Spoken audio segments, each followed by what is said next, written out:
திருச்சிற்றம்பலம்.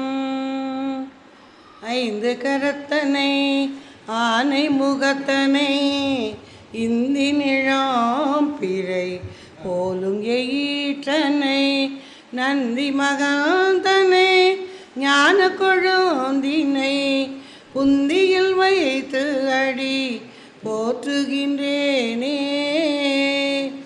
உலகெல்லாம் உணர்ந்து ஓதற்கரியவா நிலவுலாவிய நீர்மலி வேணியன் அலகில் சோதியன் அம்பலத்தாடுவான் மலர் சிலம்படி வாழ்த்தி வணங்குவான். ஆன்மீக பெரியோர்களே, உங்கள் அனைவருக்கும் எனது இனிய மாலை வணக்கம். இன்று உங்கள் சபையில் அபிராமி அந்தாதி என்ற ஒப்பற்ற நூலை பற்றி ஒரு சிறிது உங்களோடு சிந்தனை செய்ய இருக்கின்றேன். அரிது அரிது மானிடராய் பிறத்தல் அரிது, அதனினும் அரிது கூன் குருடு செவிடு பேடு நீங்கி பிறத்தல்.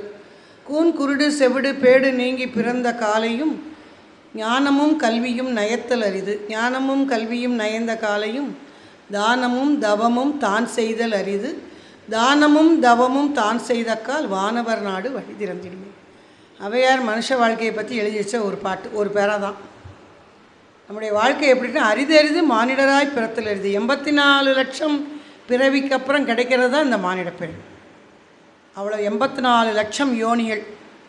அதான் மாணிக்கவாசகர் மிக அழகாக சொல்வார். புல்லாகி பூடாகி புழுவாகி மரமாகி பல்விருகமாகி பறவையாய் பாம்பாய் கல்லாய் மனிதராய் பேயாய் கணங்களாய் வல்லசுரராய் முனிவராய் செல்லா இன்றை தாவர சங்கமத்துள் எல்லா பிறப்பும் பிறந்திழைத்தேன்பார். அப்படி எல்லா பிறப்பும் முடிஞ்சு கிடைக்கிறது தான் இந்த மானிட பிறவி.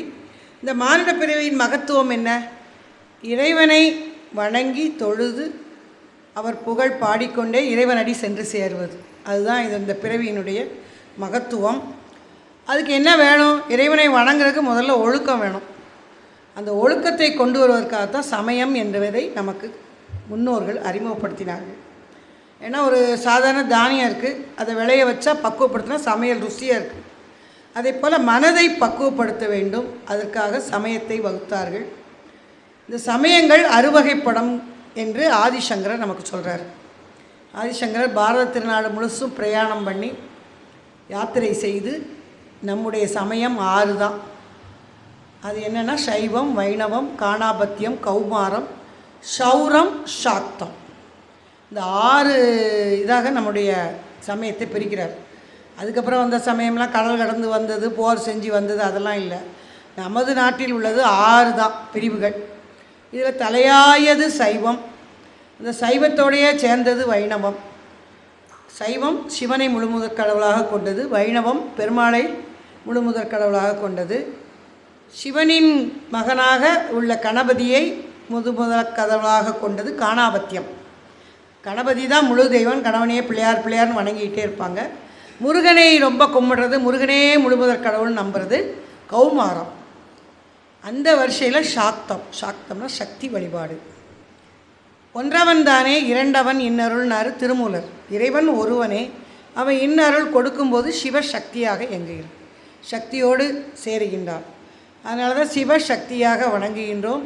நம்முடைய வாழ்க்கை முறையும் ஆணும் பெண்ணும் கணவனும் மனைவியும் காதலன் காதலி இப்படியே தான் இருக்குது இணைந்து.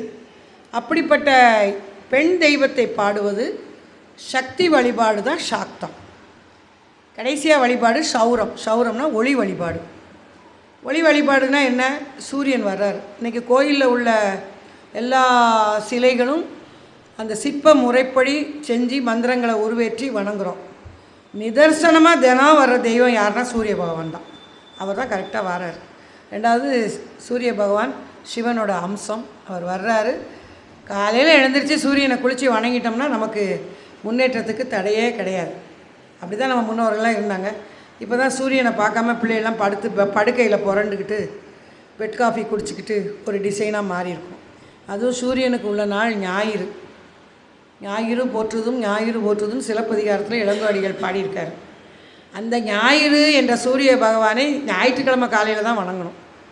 ஆனால் இங்கிலீஷ்காரன் நம்மளை ஆண்டு அவன் ஞாயிற்றுக்கிழமை லீவாக விட்டு எல்லோரும் ஞாயிற்றுக்கிழமை படுத்து 11 மணி வரை உறங்கும். அந்த சௌர வழிபாடுனா அதுதான் ஒளி வழிபாடு. ஒன்று சூரிய பகவான், இன்னொன்று வீட்டில் விளக்கு பொருத்துறது. ஒரு ஜோசியர் சொல்லுவார், எங்களுக்கு தெரிஞ்ச ஒரு ஜோசியர், காலையில் 5 மணிக்கும் சாயங்காலம் 5 மணிக்கும் யார் வீட்லலாம் விளக்கு பொருத்துறீங்களோ அவங்க ஜோசியரை தேடி வர வேண்டாம். அதே போதும். அந்த காலையிலும் மாலையிலும் விளக்கேற்றி வழிபட வேண்டும். எப்படி ஒரு இருள், ஒரு அரை முழுசு இருக்கிற இருளை ஒரு சின்ன ஒரு விளக்கு அந்த இருளை போக்கி விடுகிறதோ, அதே போல் விளக்கு அந்த வழிபாடு என்பது ஒளியை, நம் மனத்தின் ஒளியையும் கூட்டுது. ஒரு வீட்டுக்கு போகிறோம், அங்கே விளக்கு பொருத்தி நல்லா இருந்தால் அந்த வீடை பார்த்தாலே நமக்கு கொஞ்சம் பார்த்த உடனே மனசுக்கு நல்லா இருக்குது. ஒரு பெண் காலையில் எழுந்து குளித்து விளக்கு பொருத்தணும். இந்த விளக்கெல்லாம் அந்த காலத்தில் நல்லா பொருத்தினாங்க. பெரிய பெரிய அன்ன விளக்கெல்லாம் கொடுத்தாங்க. கல்யாணம் ஆகி போகும்போது அதையெல்லாம் கடாசி இருக்கும், எல்லாம் பரனில் பத்திரமா இருக்குது. நிறைய வீடுகள் அந்த போய் மாமியார் வீட்டில் முதல் நாள் விளக்கு பொருத்துறதோடு முடிஞ்சு போச்சு. அதுக்கப்புறம் அதை பற்றி திரும்பி பார்க்குறது. அப்படி இல்லாமல் காலையும் மாலையும் ஒளி வழிபாடுன்னு வச்சுருக்காங்க. இது சௌரம். அப்போது சைவம், வைணவம், காணாபத்தியம், கௌமாரம், சாக்தம், சௌரம். இதில் சக்தி வழிபாடு என்பது சிறப்பானது. எப்படி சிறப்பானதுன்னா, ஒரு வீட்டில் தாய் தந்தை 2 பேர் இருக்காங்க. எல்லாருக்கும் தெரியும் அப்பாவோட அம்மா ரொம்ப க்ளோஸ் எல்லாருக்கும். ஏன்னா அம்மா உடனே பாசத்தினா எல்லாம் கொடுத்துருவா. அப்பா கொஞ்சம் கண்டிஷன் பண்ணுவார், இப்படி செய்யக்கூடாது அப்படிலாம் சொல்லுவார். அப்படி இல்லாமல் அம்மானா எதுனாலும் இறங்கி செய்து விடுவாள். அப்படி சத்தம் மைக்கு கூட்டணுமா? கேட்கலையா? கேட்குதா? அதனால் அந்த அம்மன் வழிபாடு, சக்தி வழிபாடு என்பது சிறப்பானது. அன்னையை, பராசக்தியை அன்னையாக வழிபடுவது. அப்படி வழிபட்டவர் எழுதிய நூல் தான் இந்த அபிராமி அந்தாதி. அன்னையே முழுமையும் தெய்வம், அவளே இறைவி என்று முழுக்க முழுக்க பாடியது. இது பாடியவர் அபிராமப்பட்டர். இவர் யாருன்னு கேட்டால் திருக்கடவுர். எல்லாருக்கும் அந்த தலத்தை பற்றி தெரியும். 60க்கு 60 கல்யாணம் முடிக்கிற ஸ்தலம்னா திருக்கடவுர். நம்ம இதுலேயும் இப்போ வந்துக்கிட்டு இருக்க எல்லோரும் பண்ணாங்க போகிறாங்க. திருக்கடவுர்னால் ஏன் இது கடவுனா, அந்த காலத்தில் அசுரர்களும் தேவர்களும் பாற்கடலை கடையும் போது அந்த கடத்தை தூக்கிட்டு வந்தாங்களாம். இது அமுதம் இருந்த கடம். அந்த கடம் இங்கே உளுந்துருச்சு. அதனால் இதுக்கு பேர் திருக்கடவுர் அப்படின்னு ஒரு பேர் அதுக்கு காரணம் சொல்லப்படுது. அதனால் சுவாமிக்கு பேர் அமிர்த கடேஸ்வரர், அம்பாளுக்கு பேர் அபிராமி. அமிர்த கடேஸ்வரர் அபிராமி. இந்த அபிராமி அப்படின்னா, அபினா ரொம்ப, ராமினா அழகானவள், மிக அழகான அம்மை அவள். இந்த திருக்கடவுரில் ஒரு முனிவர் வாழ்ந்தார். இப்போ நம்ம சொல்கிறது அபிராமப்பட்டருடைய கதையை சொல்கிறதுக்கு முன்னால் அங்கே வாழ்ந்தது யாருன்னா மார்க்கண்டேயர். ஏன் அந்த திருக்கடவுரில் போய் எல்லாம் 60க்கு 60 கல்யாணம், 80 கல்யாணம், 100 வயசு ரொம்ப அபூர்வமாக நடக்கிற கல்யாணம். ஏன்னா 100 வயசில் கணவன் மனைவியே இருக்கிறதே ரொம்ப அபூர்வம். 80 அபூர்வமாக ஆகிக்கிட்டு இருக்குது. 60 அதுக்கு மேலே இருக்குது. 60, 80, 100 3 திருமணங்களும் அங்கே நடக்கும். ரொம்ப ஃபேமஸான ஒரு தலம். அதற்கு போனால் பார்க்க ரொம்ப அழகாக இருக்கும். வயதான தம்பதிகள் கல்யாணம் செஞ்சு பேரம்பேத்திகள்லாம் அந்த கல்யாணத்தை பார்த்து, பிள்ளைங்க பேரம்பேத்திகளோட சம்பந்தார் எல்லாம் அப்படி இருந்து ரொம்ப அழகாக இருக்கும் அந்த கல்யாணம். அப்படி அந்த திருக்கடவுர் வருவதற்கு என்ன காரணம்னா மார்க்கண்டேயர். இந்த மார்க்கண்டேயர் யாருன்னா மிருகண்டு முனிவர். அந்த முனிவருக்கு மனைவி பேர் மருத்துவதி. 2 பேருக்கு குழந்தையே இல்லை. மிருகண்ட முனிவரும் மருத்துவதியும் சிவனை இடைவிடாமல் வழிபட்டார்கள். அவங்க இருந்த இடம் அந்த திருக்கடவுருக்கு பக்கத்தில் மணல்மேடு என்ற ஒரு இடம். அப்போ சிவபெருமான் கனவுல தோன்றி கேட்டார், உனக்கு குழந்தை பாக்கியம் தருகிறேன், 16 வயது உள்ள நல்ல மகன் வேண்டுமா? நல்ல மகன்னா இறை வழிபாடு உடையவன் தான் நல்ல மகன். நிறைய சம்பாதிக்கிறவன் நல்ல மகன் இல்லை. இறை வழிபாடோடு பெரியவர்களை பேணி பெற்றோரை காத்து எவன் இருக்கிறானோ அவன் தான் நல்ல மகன். அப்படிப்பட்ட குழந்தை தருகிறேன். ஆனால் அவன் 16 வயது தான் இருப்பான்.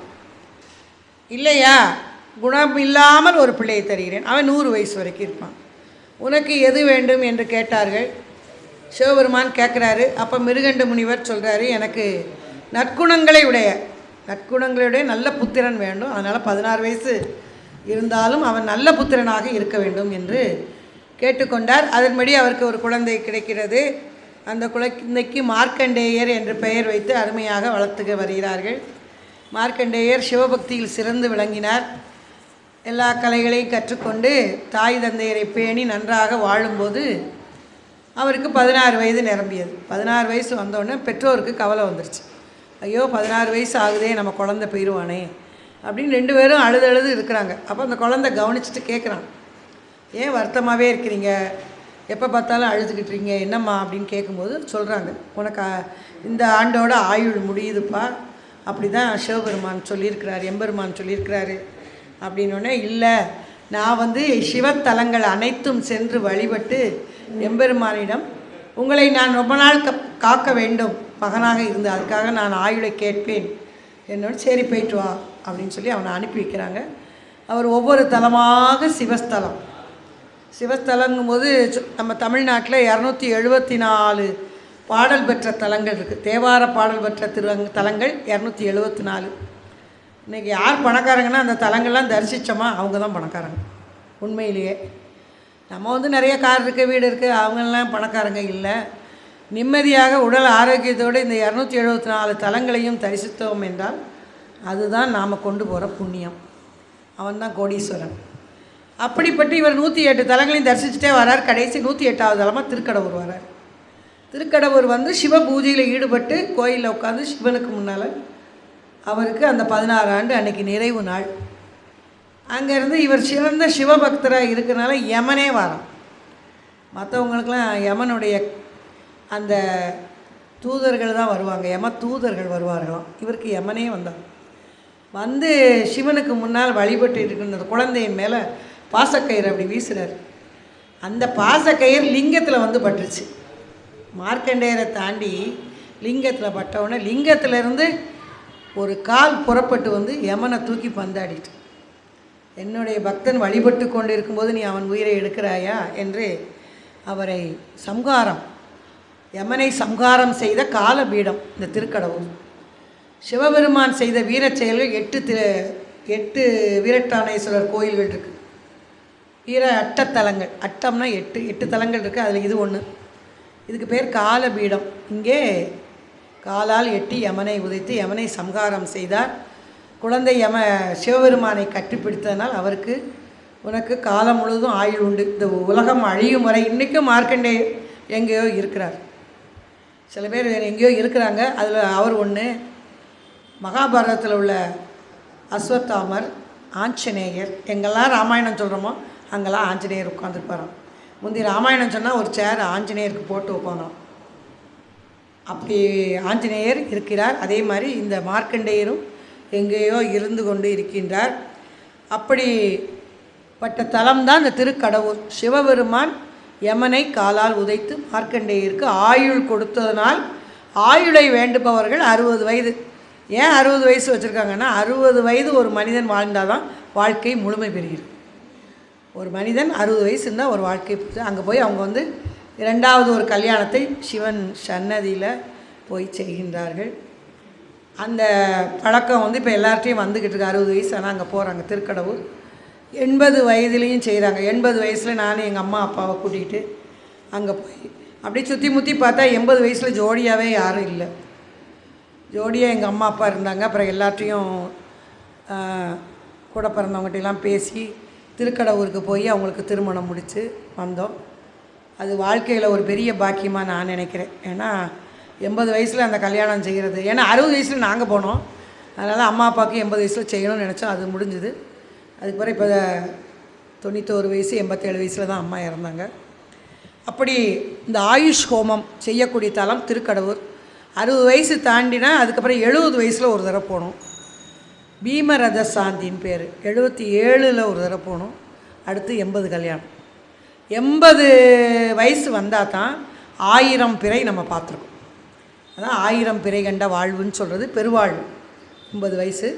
அங்கே 80 வயசில் கல்யாணம் நடக்கிறது ரொம்ப நல்லாயிருக்கும் பார்க்க. பீமரத சாந்தி 100 வருஷம் வரும்போது சதாபிஷேகம் எல்லாமே நடக்குது. இப்படிப்பட்ட திருக்கடவுரில் சுப்பிரமணிய பட்டர் அப்படின்னு ஒருத்தர் வாழ்ந்தார். இந்த சுப்பிரமணிய பட்டர் அபிராமின்னு அப்படியே உருகி அபிராமியை வழிபட்டார். நம்மளையுமே நிறைய பேர் ஒருத்தங்களுக்கு சிவனை ரொம்ப பிடிக்கும், ஒருத்தங்களுக்கு அம்மாவை ரொம்ப பிடிக்கும். அது மாதிரி இவர் சக்தியை அபிராமியே அபிராமின்னு எல்லாம் 60 வயசு உள்ளவங்களுக்குலாம் அந்த காலத்தில் சக்தி லீலைன்னு ஒரு படத்தில், ஆமாம், ஆதி பராசக்தியில் சுப்பையா, எஸ்வி சுப்பையா, மணியே மணியின் ஒளியே, அந்த காலத்தில் எஸ்வி சுப்பையாவோட ஆக்டிங் அவ்வளோ அழகாக சொன்ன ஒரு கதை. அப்படி அந்த காலத்தில் புண்ணியவான்கள்லாம் இருந்து கொஞ்சம் ஆன்மீகத்தை எல்லாருக்கும் சொல்லி கொடுத்தாங்க. இப்போ சொல்கிறதுக்கு ஆள் இல்லை. அப்படிப்பட்ட அந்த சுப்பிரமணிய பட்டர் எப்பவும் அபிராமியை சிதாகாசம் அப்படின்னா அப்படியே கண்ணை மூடி ஒளி வடிவத்தில் அம்மனை பார்த்துக்கிட்டே இருப்பாங்க. அப்படியே நிஷ்டையில் கோயிலில் உட்காந்துருவார். அவருக்கு கோயிலில் என்ன வேலைன்னா பஞ்சாங்கம் திதி பார்த்து சொல்கிறது தான் அவருக்கு வேலை. உட்காந்துருப்பார். யாராவது இன்றைக்கி என்ன திதின்னு கேட்டால் அவர் சொல்லுவார். அதுதான் அவருடைய பணி. ஆனால் உட்காந்து எந்த நேரமும் அம்மனை அப்படியே மனக்கண்ணில் பார்த்துக்கிட்டே இருப்பார். அம்மன் எப்படி இருப்பாளாம், கோடி பிரகாச சூரிய ஒளியில் அவருக்கு காட்சி கொடுத்துக்கிட்டு இருப்பார். இப்படி ஒரு நாள் அவர் உட்காந்து அப்படியே கண்ணை மூடி அம்மனை தரிசிச்சுக்கிட்டு இருந்தார். இவர் இப்படி உட்காந்து அப்படியே கண்ணை மூடி ரொம்ப நேரம் இருக்கிறதுனால எல்லோரும் கேலி பேசுவாங்க. இப்போ கோயிலுக்கே 4 தடவை கூட போனால் உடனே சாமியார் ஆகிட்டான்றவங்க நம்ம மக்கள் இல்லையா. ரொம்ப இருந்தால் ஆமாம் நீங்கள்லாம் என்ன திருநீர் நெற்றி நிறைய பூச என்ன சிவனடியாராக எப்போ மாறினீங்க அப்படின்னு. நான் சொன்னேன், சிவனடியாராக வழி அடியோம். எப்போவுமே அப்படி தான் இருக்கிறோம் நம்ம. அதெல்லாம் உணர்றதில்லை மக்கள். அதுக்கு ஏளனம் பேசுவார்கள். அதே போலவே இவரையும் ஏளனம் பேசினார்கள். இவர் ஏதோ தீய சக்தியை வழிபடுறாரு. அவர் எல்லா பெண்களையும் வணங்கினார். அபிராமின்னு வணங்கினார். அப்போ பெண்கள்லாம் பயந்து ஓடினாங்க. இவர் ஏதோ ஒரு தீய சக்தியை வழிபடுறாருன்னு இவர் மேலே ஒரு ஏளனமாக ஒரு பேச்சு இருந்தது. அது உண்மை. இவர் உட்காந்து அப்படியே இருந்தார். அன்னைக்கு பார்த்து தஞ்சையை ஆண்ட சரபோஜி மன்னர் அவர் திதி கொடுக்குறதுக்காக பக்கத்தில் புகார் கடலுக்கு வந்தவர். அன்றைக்கி அமாவாசை. திதியை கொடுத்துட்டு பக்கத்தில் திருக்கடவுரில் அபிராமியை தரிசிக்கணும்னு வாரார். மன்னர் உள்ளே வந்துட்டார் கோயிலுக்குள்ளே. எல்லோரும் உடனே எழுந்திரிச்சு வணக்கம் சொல்கிறாங்க. இப்போ ஒரு அமைச்சர் வர்றதுக்கு முன்னால் ஊரே நம்ம மாற்றிடுறோம். அப்போ அந்த காலத்தில் ராஜா வர்றாருன்னா எவ்வளோ இருக்கும். எல்லோரும் எழுந்திரிச்சு எல்லோரும் பணிவோடு வணங்குகிறார்கள். இவர் கண்ணை மூடி இருக்கனால மன்னர் வந்ததையும் பார்க்கல. அப்படியே கண்ணை மூடி இருக்கார். மன்னர் வந்தார். இப்படி பார்த்து இவர் யார் அப்படின்னு கேட்டார். அப்போ கூட வந்தவங்க அவருக்கு ஏற்றி விட்டாங்க மன்னருக்கு. இவர் ஒரு பைத்தியக்காரன், என்ன யாரும் அபிராமிம்பார். சரி, இவருடைய பணி என்ன கோயிலில்? இவர் திதி சொல்லுவார். திதி 4 குறித்து கொடுக்குறவர். அப்படியா அப்படின்னு போய் அவர்கிட்ட போய், பட்டரே இன்றைக்கி என்ன திதி அப்படின்னு கேட்டார். அவரோ கண்ணை மூடி அம்மாவை 1000 கோடி சூரிய பிரகாசத்தில் பார்த்துக்கிட்டு இருக்கார். அவர் உடனே அந்த நாக்கு பிறண்டு இன்றைக்கி பௌர்ணமின்னார். அன்றைக்கி அமாவாசை திதி. இவர் சொன்னது என்னது? பௌர்ணமின்னார். பௌர்ணமின்னு சொன்னோன்னே மன்னர் திரும்ப கேட்டார். ஏன்னா அவர் அமாவாசைக்கு திதி கொடுத்துட்டு வந்திருக்கார். இங்கே வந்தால் இவர் பௌர்ணமின்னு சொல்கிறார். மீண்டும் கூறுங்கள்னு கேட்டால், ஆமாம் இன்றைக்கி பௌர்ணமி தான் அப்படின்னு சொல்லி உடனே அவர் சொல்லிட்டார். மன்னர் சொன்னார், இவருக்கு இன்றைக்கி சாயங்காலத்துக்குள்ளே பௌர்ணமி நிலவு வர வேண்டும். வரலைன்னா இவரை தீக்கு இரையாக்குங்கள்னு சொல்லிட்டு மன்னர் போயிட்டார். மன்னர் போன பிறகு தான் இவருக்கு விழிப்பே வந்தது. சுய நினைவுக்கு வர்றாரு. என்னன்னு கேட்கும்போது, ஐயோ இப்படி சொல்லிட்டீங்களே அபிராமி, அவருக்கு பேர் சுப்பிரமணிய பட்டர்.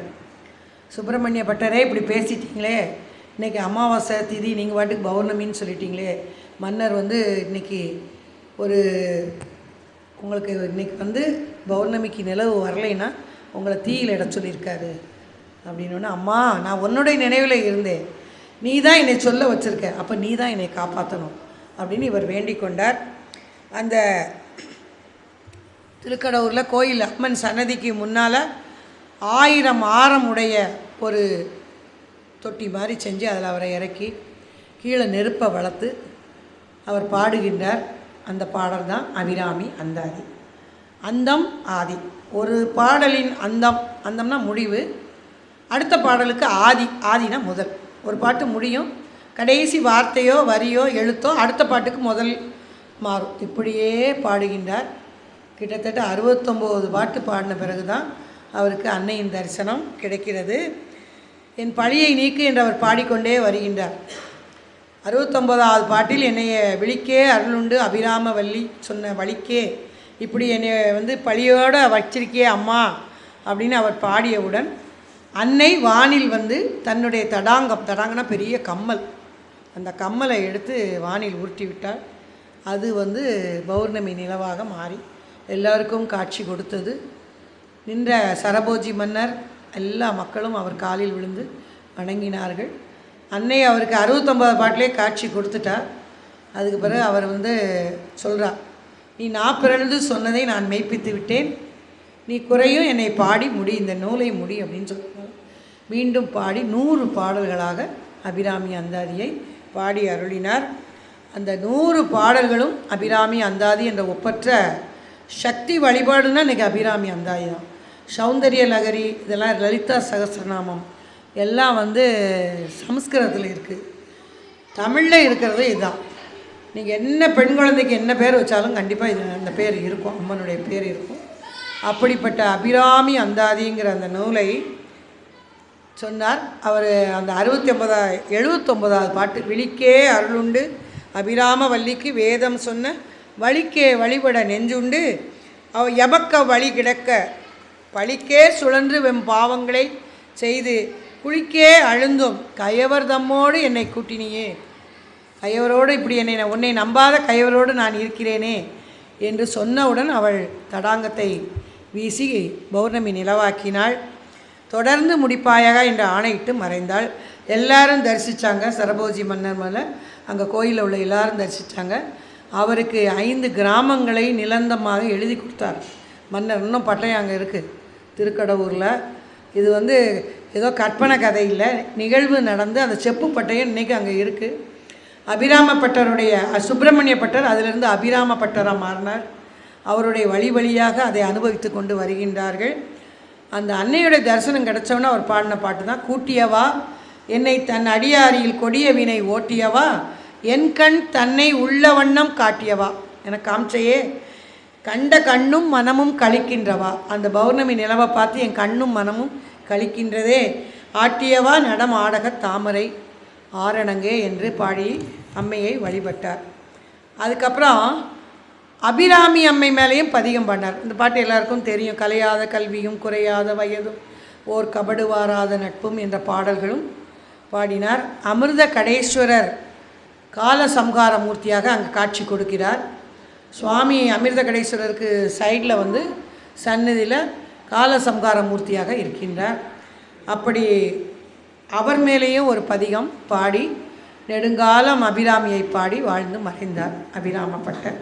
அவர் எழுதின நூல் தான் இந்த அபிராமி அந்தாதி. அந்தமும் ஆதிமாக, ஒரு பாட்டின் முடிவு அடுத்த பாட்டின் ஆரம்பமாக அமையும். இதில் ஒரு 5-6 பாட்டு ரொம்ப முக்கியமான பாட்டும் அதில் நமக்கு சொல்கிற கருத்தை மட்டும் உங்களுக்கு கொஞ்சம் சொல்ல இருக்கிறேன்.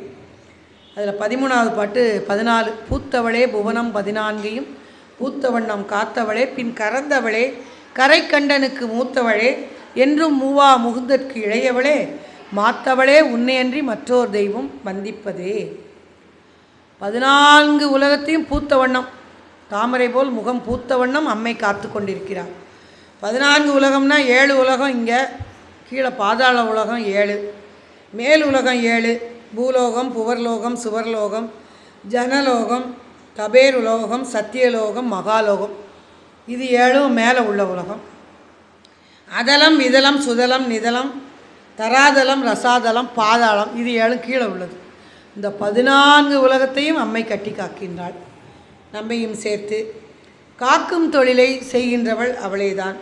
எப்படி செய்கின்றாள்? ஐயன் கொடுத்த 2 நாளி நெல், அந்த பாட்டிலே வரும். ஐயன் கொடுத்த 2 நாளி நெல்லை கொடுத்து 32 அறங்களையும் அம்மா வளர்க்குறாள். 2 நாளி நெல் சிவபெருமான் கொடுத்தாராம். அதை வைத்து 32 அறங்களை இந்த பூமியில் அவள் வளர்த்து கொண்டிருக்கின்றாள். அவளே மறைத்தல் தொழிலையும் செய்கின்றாள்.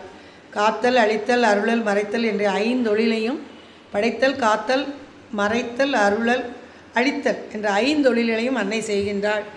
எப்படி ஒரு பருந்து வரும்போது தாய்க்கோழி குஞ்சுகளெல்லாம் அரவணைத்து கொள்கிறதோ அதே போல் நம்மை அரவணைத்து காப்பாற்றுகின்றாள். ஏன் கரைக்கண்டனுக்கு மூத்தவளே, பூத்தவண்ணம் காத்தவளே பின் கறந்தவளே. கரைக்கண்டனுக்கு ஏன் மூத்தவளைனா, சிவனே சிவன் தான் இருக்காராம், அவருக்கு சக்தியே இவ தான். சிவனுக்கு சக்தியை கொடுப்பதனால் சிவன் இயக்கமில்லாமல் இருக்கிறாரு. சக்தி சேரும்போது தான் சிவனுக்கு இயக்கம் வருகிறது. அதான் சொல்லுவாங்க, இப்போ முந்தைய பெரியவங்களாம் சொல்லுவாங்க, சிவனேன்னு இரேன் ஒரு இடத்துல அப்படிம்பாங்க. அப்படின்னா ஒன்றும் இயக்கம் இல்லாமல் இருன்னு அர்த்தம். இப்போ இவள் சக்தியாக இருப்பதனால் சிவனுக்கு மூத்தவள்.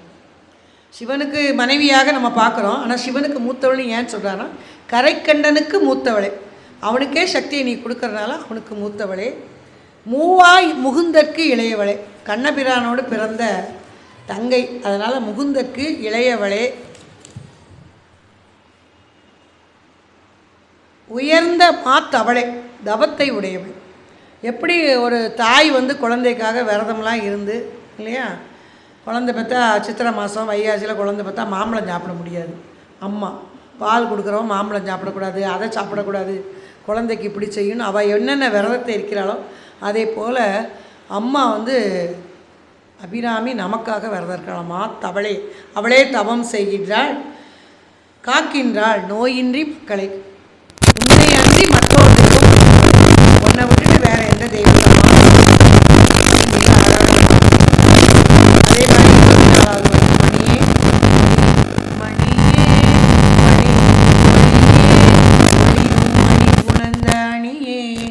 அணியும் அணிக்கழகே அணுகாதவர்க்கு பிணியே, பிணிக்கு மருந்தே அமரர் பெருவிருந்தே, பணியேன் ஒருவரை நின் பத்மபாதம் பணிந்த பின்னே அப்படின்னு அந்த எஸ்.வி. சுப்பையா பாடுவார். சொல்லடி அபிராமி வானில் சுடர் வருமோ, எனக்கு இடர் வருமோ, பதில் சொல்லடி அபிராமின்னு அந்த சினிமா பாடல் மிக பிரபலமானது. அந்த முன்னால் இதை பாடுவார். மணியே, அம்மா நீயே மணியாக இருக்கிற, நவரத்தனங்களும் மணியாக இருப்பவள் நீயே, மணியிலிருந்து வருகின்ற அந்த ஒளியும் நீயே, மணியின் ஒளியும் நீயே, ஒளிரும் மணி புனைந்த அணியே, நிறைய மணிகள் பதிக்கப்பெற்ற அணி, ஆரம், மாலை எல்லாமே நீதான். அணியும் அணிக்கழகை, அணிகின்ற அணிக்கு அழகாக இருப்பவளும் நீதான். அணுகாதவர்க்கு பிடிய, உன்னை வழிபடாதவர்களுக்கு நீ பிணியாக இருக்கிறாய் இல்லையா. எல்லாரும் அம்மனை வழிபடுறதும் கிடையாது, எனக்கு கடவுள் நம்பிக்கையே கிடையாதுன்னு அதை இருமாப்பா சொல்கிறவங்களும் இருக்கிறாங்க. அணுகாதவர்க்கு பிணியாக இருக்கிறார். அதே சமயம் நம்ம பிறவி பிணிக்கு அவளே மருந்தாக இருக்கிறார். பிணிக்கு மருந்தே, அமரர் பெருவிருந்தே, அமரர்களுக்கு பெருவிருந்தாய் விளங்குகின்ற அன்னையே, பணியேன் ஒருவரை, நான் யாரையும் பணியலை ஒன்றை தவிர அப்படின்னு சொல்லுகின்றார். அதே போல் அம்பிகையை நேரில் காண இந்த 50வது பாடலை சொல்ல வேண்டும். நாயகி நான்முகி நாராயணி கை நளின பஞ்ச சாயகி சாம்பவி சங்கரி சாமழை சாதி நச்சு வாயகி மாலினி வாராகி சூலினி மாதங்கி என்று ஆயகியாதி உடையாள் சரணம் அரண் நமக்கு. அவருடைய பாதாரம் பிந்தங்கள் சரணம் அரண் நமக்கு. அவளை வணங்க வணங்க இந்த அபிராமி அந்தாதியை நம்ம அபிராமி வந்தாதி எப்போ நான் படிக்க ஆரம்பிச்சேன்னா, சின்ன பிள்ளைலாம் இதை பற்றி எனக்கு ஒன்றும் தெரியலை. திடீர்னு கொரோனா வந்தப்போ எல்லாரையும் கோயிலுக்கு போக வேண்டாம் அப்படின்னு சொல்லி வீட்டிலேயே முடக்கும்போது தான், வீட்டில் இருக்கும்போது சரி இந்த அபிராமி அந்தாதியில் என்ன சொல்கிறாங்கன்னு பார்ப்போம். 100 பாடல்களை கொஞ்சம் பாட ஆரம்பித்தோம். இப்போ கிட்டத்தட்ட 5 வருஷமாக வாரத்தில் ஒரு நாள் அந்த 100 பாடல்களையும் சொல்லி கொஞ்சம் மனப்பாடம் ஆகிட்டுருக்கு. இன்னொன்று இளமையில் எவ்வளோ நாளும் மனப்பாடம் பண்ணலாம் போல், வயசான பிறகு மனப்பாடம் பண்ணுறது ரொம்ப ரொம்ப கஷ்டமாக இருக்குது. சிவபுராணம் மனப்பாடம் பண்ணுறதுக்கே கிட்டத்தட்ட 5 மாதம் ஆச்சு. இப்போ 100 பாடல்னால் மனப்பாடம் பண்ணால் கொஞ்சம் இன்னும் கஷ்டமாக தான் இருக்குது. ஆனால் சரணம் அரண் நமக்கு, அவளை சொல்ல அவளை வழிபட அவள் நமக்கு அரண் கோட்டை மாதிரி இருந்து நம்மை காக்கின்றாள். நாயகி, நாயகனின் தலைவியாக, சிவனின் தலைவியாக இருப்பதால் இவள் நாயகி. நான்முகி, எப்படி பிரம்மனுக்கு 4 தலை இருக்கோ அது மாதிரி இவளும் 4 முகங்களை உடையவள். என்ன 4 முகம்னா 4 வேதங்கள் 4 முகமாக அன்னைக்கு இருக்கிறது. நாராயணி, நாராயணனின் தங்கை, அதனால் நாராயணி. கை நளின பஞ்ச சாயகி, கையில் 5 மலர்களை உடையவள் பஞ்சசாயகி. அற்புத மலர்கள் 5, தாமரை, மாம்பு, முல்லை, நீலோத்பலம், அசோகம், இந்த 5 மலர்களையும் கையில் கொண்டவள். சாம்பவி, ஜம்புலிங்கம் என்று அழைக்கப்படுகிற சிவபெருமான் சாம்பனின் மனைவி, அதனால் சாம்பவி. சங்கரி, சங்கரனின் மனைவி, சுகத்தை தருபவள் சங்கரி. சாமளை, கோயில்களில் கருஞ்சிலையாக இருக்கிறாள், கருப்பு நிறமுடைய பார்வதி, அதனால் கரும் பச்சை நிறமுடைய காளியாக விளங்குகிறாள். சாதி நச்சு வாயகி, எப்படி சிவபெருமான் பாம்பை அணிந்திருக்கின்றாளோ அதே மாதிரி இவளும் தன்னுடைய இடுப்பை சுற்றி பாம்பை அணிந்திருக்கின்றாள். ஆனால் அந்த பாம்பின் விஷத்தை அமிர்தமாக மாற்றுறாளாம் அன்னை. அப்படிப்பட்டவள். மாலினி மாலை அணிந்தவள். வாராகி வராகம்னா பொண்ணு, வாராகினா பொன் போன்ற நிறத்தை உடையவள் வாராகி. அடுத்து சூலினி திரிசூலத்தை ஏந்தியவள் சூலினி. மாதங்கி ஒரு சமயம் இவள் மதங்கம்மா முனிவரின் மகளாக பிறந்தாள், அதனால் அவளுக்கு ஒரு பேர் உண்டு மாதங்கி. ராஜ மாதங்கி என்ற பெயருடையாள். இத்தனை பெருமைகளை உடையவள் நாயகி. நான்முகி நாராயணி கை நளின வஞ்ச சாயகி சாம்பவி சங்கரி சாமளை சாதினச்சு வாயகி மாலினி வாராகி சூலினி மாதங்கி என்று ஆய கியாதி உடையாள். இவ்வளவு பெயரை உடைய இவ்வளவு பெருமை உடையவளுடைய பாதார விந்தங்களை நான் சரணடைந்தேன் என்கிறார். அடுத்து 69வது பாடல் எல்லாருக்கும் அடிக்கடி சொல்கிறோம். தனம் தரும் கல்வி தரும் ஒரு நாளும் தளர்வரியா மனம் தரும் தெய்வ வடிவம் தரும் நெஞ்சில் வஞ்சமில்லா இனம் தரும் நல்லனை எல்லாம் தரும் அன்பர் என்பவர்க்கே கனம் தரும் பூங்குழலாள் அபிராமி கடைக்கண்களே. அபிராமி கடைக்கண், அவள் கடைக்கண்ணால் நம்மளை பார்த்துட்டா என்னெல்லாம் கிடைக்கும். முதல்ல தனம் தரும். அம்பாளின் கொடையாக எப்பொழுதும் தங்குகின்ற செல்வம் நமக்கு கிடைக்கும். இடைவிடாமல் அபிராமி அந்தாதி சொல்வங்களுக்கு கண்டிப்பாக செல்வ வளம் செழிக்கும். அதுக்கப்புறம் தான் கல்வி சொல்கிறார். தனம் எல்லாரும் கல்வியை முதல்ல சொல்லுவாங்க, இவர் தனம் தரும் கல்வி தருங்கிறார். கல்வி எதுக்கு? கல்வி கற்ற கல்வியினால் ஈட்டுகின்ற பொருளை நல்ல வழியில் செலவிட வேண்டிய ஞானம் வேண்டும். அதனால் கல்வியை 2வது சொல்கிறார். தனம் தரும் கல்வி தரும் ஒரு நாளும் தளர்வரியா மனம் தரும். நம்ம சின்ன சின்ன நிகழ்ச்சிகள் பிரச்சனைகள் வந்தால் மனம் தளர்ந்துடும், மன உறுதி கிடையாது இல்லையா? பிள்ளைகள்லாம் அதோட நம்ம இந்த காலத்து பிள்ளைகள்லாம் ரொம்ப சீக்கிரம் டயர்டாகிடுது, சீக்கிரம் மனம் சோர்ந்துடுது. ஒரு டீச்சர் வைதாங்கன்னா உடனே நான் போய் சூசைட் அட்டெம்ப்ட் பண்ண போகிறேங்க பிள்ளைகள். நான் ஸ்கூலில் இருக்கும்போது என்னோடய பீரியடுக்கு முன்னால் ஒரு கிளாஸ் வரும். அந்த கிளாஸில் பிள்ளைங்களை பூரா அந்த டீச்சருக்கு என்னமோ என்னை யார் திட்டிக்கிட்டே இருப்பாங்க, இல்லைன்னா 2 பீரியடு நிற்க வச்சுருவாங்க. நான் கிளாஸ் டீச்சர், நான் வந்தேன்னா எல்லாம் கண்ணீரும் கம்பளையுமா உட்காந்துருக்கும் பிள்ளைகள்லாம். நான் அப்போ சொல்லுவேன், அப்படிலாம் மனசு ஓரக்கூடாது, நல்லா தைரியமாக இருங்க. நாளைக்கு நான் கல்யாணம் ஆகி போனோம், அங்கே ஒரு மாமியார் இப்படி 2 வார்த்தை சொன்னால் உடனே இப்படி அழுதுகிட்டே உட்காந்துருப்பியா? வேலையை பார்க்கணுமா? சினிமாவில் பாரு, சரோஜா தேவி அழுவா, ஒரு இடத்துல படுப்பா, கொஞ்ச நேரம் அழுதுட்டு மறுபடியும் எழுந்துச்சி டூயட் பாட போயிடுவா. அது மாதிரி வாழ்க்கையில் மனம் தளரக்கூடாதுன்னு அந்த பிள்ளைகளுக்கு புரிகிற மாதிரி கொஞ்சம் ஈஸியாக சொல்லுவோம். ஒரு நாளும் தளர்வரியா மனம், தளர்ந்து போகாமல் நம்முடைய காரியங்களை இறை வழிபாட்டில் இவர் அழகாக சொல்வார். இடரினும் தளரினும் எனதுரு நோய் தொடரினும் உனகடல் தொழுதெழுவேன். என்ன வந்தாலும் எம்பெருமானே உன்னை நான் தொழுவேன். ஒருத்தங்க ஒரு சின்ன இது வந்தால் உடனே கடவுளே கிடையாது அப்படின்னு சொல்லுவோம். அப்படி இல்லை, என்னாலும் உன்னை நான் வணங்குவேன். அதனால் ஒரு நாளும் தளர்வரியாக மனம் வேண்டும். மனம் போல் தான் வாழ்வு. நான் நல்லா இருக்கணும், அடுத்தவங்களும் நல்லா இருக்கணும். சில பேருக்கு எண்ணங்கள் நான் நல்லா இருக்கணும், அடுத்தவங்க நல்லா இருக்கக்கூடாது, அது வேண்டாம். எல்லோரும் இன்புற்று இருப்பதுவே அல்லாமல் வேறொன்றறியேன் பராபரமே. தாய்மானவர் பாடின ஒரு பாட்டு. அந்த காலத்தில் ஆனந்த விடனில் இந்த லைன் இருக்கும். நான் சின்ன பிள்ளையில் அதை படித்து பார்த்துட்டு இது என்னென்னு போய் பெரியவங்ககிட்ட கேட்டிருக்கேன். எல்லாரும் நல்லா இருக்கணும், எல்லோரும் இன்புற்றிருக்க நினைப்பதுவே அல்லாமல் வேறொன்று அறியேன் பராபரமே. எல்லாரும் சந்தோஷமாக இருக்கணும் அப்படின்னு. ஒருத்தங்க ட்ரெஸ்ஸை காமிச்சு அது நல்லா இல்லைன்னு சொல்லக்கூடாது. ஐயா இதை போய் எங்கே எடுத்த அப்படின்னு கேட்கக்கூடாது. நல்லா இருக்குது அப்படி சொல்லணும். மனம் நோகாமல் பேச வேண்டும். அதனால் தளர்வரியாக மனம் வேண்டும். தெய்வ வடிவும் தரும். அம்மனை சொல்லிக்கிட்டு அம்மனை கும்பிட்டுக்கிட்டு சிவனை கும்பிட்டுட்டு இருந்தாலே தெய்வ வடிவு வந்துடும் இல்லையா? ஒருத்தங்க வராங்க, அவங்க நல்லா நெற்றி நிறைய திருநீர் பூசி குங்குமம் வைத்து நல்லா வராங்க, அடக்கமாக வராங்கன்னா பார்த்தோடனே தெய்வ அம்சம் இருக்கும். பார்த்தோடனே சொல்லுவாங்க, என்னம்மா லட்சுமி கடாட்சமாக இருக்க, மகாலட்சுமி மாதிரி இருக்க. நல்ல ஒரு பெண்ணு பட்டு கட்டி தலை நிறைய பூ வச்சு திருநீர் பூசி போனாங்கன்னா பார்த்தவங்க சொல்லுவாங்க, லட்சுமி கடாட்சமாக இருக்கீங்க, மகாலட்சுமி மாதிரி வாரீங்களேன்னு சொல்லுவாங்க. இப்போ நம்ம பிள்ளைகள் ரொம்ப ஃபார்வேர்டு. வெளிநாட்டை பார்த்து எல்லாத்தையும் கழட்டி வச்சிட வேண்டியது, இன்க்ளூடிங் தாலியையும் கழட்டி வச்சுட்டு வர. அதில் அம்மாமாருக்கு வேறு பெருமை, என் மகா தாலியே போட மாட்டா அப்படின்னு பெருமையாக பேசுகிறாங்க. ஆச்சரியமாக இருக்குது. அதான் தாலி அது பொன்வேலி அப்படின்னு பாட்டு பாடி அதெல்லாம் பார்த்து வளர்ந்தவங்க நம்மெல்லாம். தாலியை இப்போ கூட திருடன் பையனா கழட்டி வைக்க பயமாக இருக்குது. ஆனால் இப்போ உள்ள பிள்ளைகள் எல்லாத்தையும் கழட்டி கையில் உள்ள வளையல், விளக்கு ஏற்றும் போது கை வளையல் இல்லாமல் விளக்கு ஏற்றக்கூடாது. தாலி இல்லைன்னா மஞ்சள் கயிறுலையாவது பெர்மனெண்ட்டாக போட்டுக்கணும், அப்புறம் செயினை கழட்டி வச்சுக்கலாம், அப்படியாவது செய்யணும். அந்த எல்லாமே நகை பட்டு இதெல்லாம் லட்சுமி கடாட்சங்கிறத நம்ம குழந்தைகள் சொல்லணும். தெய்வ வடிவு பார்த்தா மற்றவங்க நம்மளை கண்ணியமாக மதிக்கிற மாதிரி இருக்கணும். நல்லா மேக்கப் போடலாம், எல்லாம் செய்யலாம். ஆனால் பார்ப்பவர்கள் நம்மை கண்ணியமாக மதிக்க வேண்டும். நம்முடைய உடை, நம்முடைய நடை, நம்முடைய பாவனை நமக்கு கண்ணியத்தை கொடுக்கணும். பார்க்குறவங்க இவ தானா அப்படிங்கிற மாதிரி நம்ம இருக்கக்கூடாது. ஆணோ பெண்ணோ, அதுதான் தெய்வ வடிவம் தரும், நெஞ்சில் வஞ்சமில்லா இனம் தரும். அபிராமியை பாட பாட நமக்கு சுற்றி இருக்கிற நண்பர்களும் நெஞ்சில் வஞ்சமில்லாமல் இருப்பார்கள். நண்பர்களே குழி பறிக்க மாட்டாங்க. நெஞ்சில் வஞ்சமில்லா இனம் நம்ம கூட சேர்றவங்க அப்படி வருவாங்க. நல்லன எல்லாம் தரும் அன்பர் என்பவர்க்கே கனம் தரும் பூங்குழலால் அபிராமி கிடைக்கின்றது.